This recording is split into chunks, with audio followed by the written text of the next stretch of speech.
and welcome back to Sunny Live channel. Thank you so much guys for tuning in. I'm here to update you of what is going to happen on Gomora from the 5th to the 9th of October 2020 on Monday. Sonto and Mohado forms an unlikely alliance while Gladys and Zoto try to get Teddy and Ntokozo out of trouble.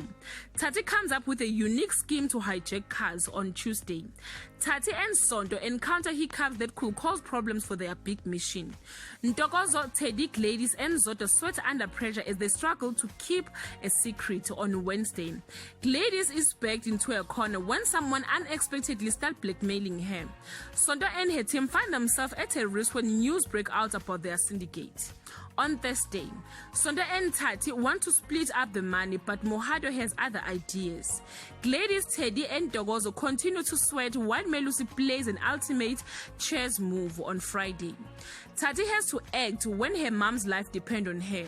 Ntokozo and Gladys are forced to come clean to Melusi and he decides to show his family a different side of him. Guys, this is all I have for today. You can leave your comment below and share your thoughts. Till we meet again, I love you so much guys. Bye.